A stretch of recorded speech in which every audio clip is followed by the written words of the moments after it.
한국 대표팀의 주장 손흥민이 어린아이들의 사인 요청을 외면했다는 기사가 오늘 많이 올라왔습니다.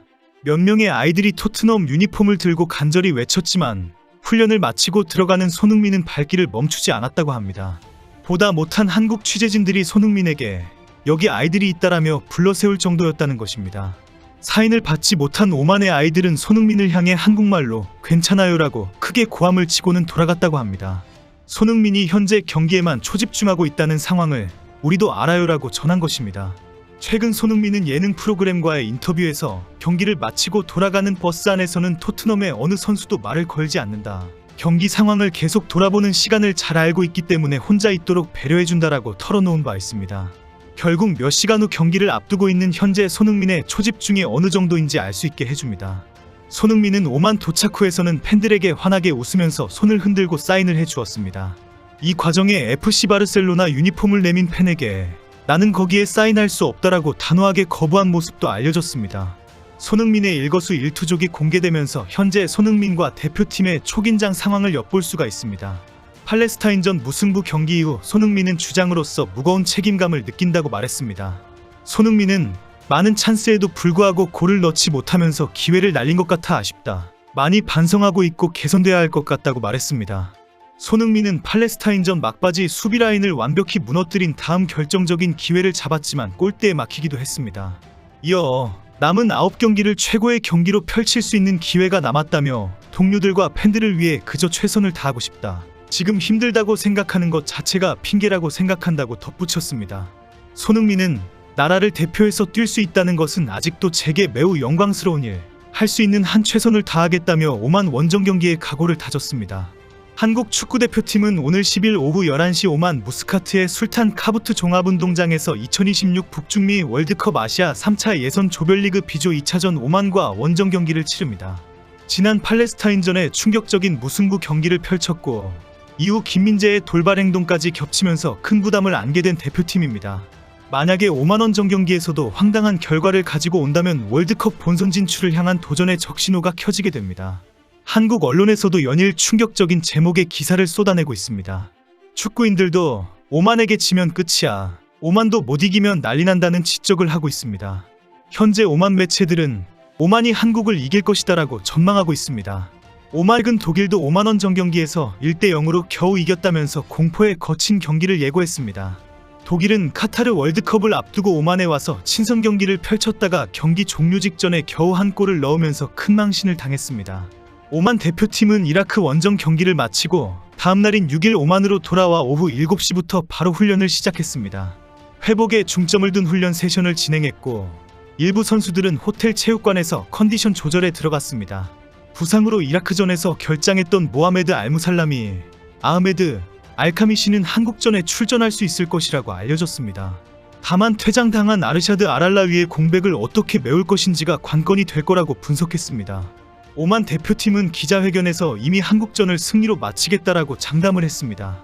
한국 대표팀은 최악체 오만을 상대로 쉽게 이길 것이라고 장담하고 있습니다. 홍명보는 오만전에는 변화를 주겠다고 밝혔습니다. 그 이후로 선수들은 몇 년 동안 같이 했고 난 훈련을 하루 하고 시작했다. 아무래도 나의 색깔보다는 선수들이 그동안 해오면서 잘해왔던 것들을 조금 더 잘할 수 있게 해주는 게 중요하다고 생각했다고 설명했습니다. 지난 팔레스타인전은 4일 딱 하루만 훈련하는 바람에 홍명보의 색깔을 제대로 받아들일 시간이 절대적으로 부족했다는 것입니다. 팔레스타인전 무승부로 그것을 알았으니 이제는 선수들이 그동안 해오던 것들을 잘 알 수 있도록 하겠다는 주장입니다. 오늘 경기에서 양민혁이 전격적으로 출전할 가능성이 높다는 전망이 나오고 있습니다. 오만이 팔레스타인처럼 라인을 낮게 형성하고 수비에 치중하며 간헐적인 역습을 노릴 가능성이 높은 상황입니다. 여기에 양민혁은 오만 입장에서 비교적 데이터가 적지만 드리블 돌파 능력이 출중해 변수가 될 수 있는 다크호스가 될 것으로 기대하고 있습니다. 문제는 대표팀 선수들이 체력적인 부담과 함께 상당한 심리적인 부담을 가지고 있다는 것입니다. 유럽파 선수들은 팔레스타인전에서 제대로 휴식 시간과 훈련을 하지 못한 상태에서 경기를 치루었습니다. 이어 카타르 도하에서 환승을 하면서 15시간이라는 비행을 하면서 오만까지 원정을 온 상황입니다. 다행히 7일 오후에 도착한 후에 휴식과 훈련을 제대로 할 시간은 있었다고 합니다.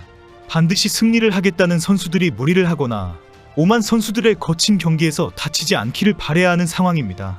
특히 가장 큰 문제는 팔레스타인전에서 홍명보의 전술의 문제점을 상대팀들에게 완전히 노출시켰다는 것입니다. 수비 간격 관리에 실패, 수비수들의 위치 선정에 문제가 있다는 것을 여지없이 보여주었습니다.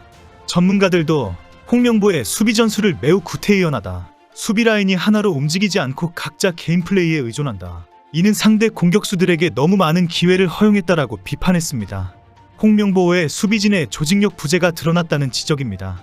한국은 피파 랭킹 76위인 오만과의 상대 전적이 4승 1패로 앞서기는 합니다. 하지만 유일한 패배가 오만원정이었다는 사실이 중요합니다. 한국은 2003년 10월 22일 오만 무스카트에서 열린 아시아컵 예선에서 오만에 1대3 충격패를 당했습니다. 이른바 오만 쇼크로 불린 그 패배로 움베르투 코엘류 당시 한국 감독을 향한 여론이 급격히 악화했고 결국 몇 달 뒤 경질되었습니다. 당연히 대승했어야 하는 팔레스타인전을 무승부로 마치는 바람에 이어지는 경기에도 큰 부담을 가지게 되었습니다. 다음 달 10일 요르단 원정 경기도 승리를 장담할 수가 없습니다. 요르단은 피파 랭킹 68위로 오만과 팔레스타인보다 더 까다로운 상대입니다. 요르단은 지난 6일 경기에서 쿠웨이트와 1대1로 비겼기 때문에 한국을 반드시 이기겠다고 벼르고 있습니다. 한국은 올해 초 아시안컵에서 요르단과 조별리그 무승부에 이어 준결승에서 0대2 패배한 악몽이 있습니다. 결코 여유를 부리거나 승리를 자신할 만한 상황이 전혀 아닙니다. 이어 5일 후 10월 15일에 열리는 이라크와의 홈경기도 큰 부담입니다. 이라크는 지난 6일 이미 오만을 1대0으로 이겼습니다. 피파 랭킹 55위의 이라크는 항상 한국에게 까다로운 상대였습니다.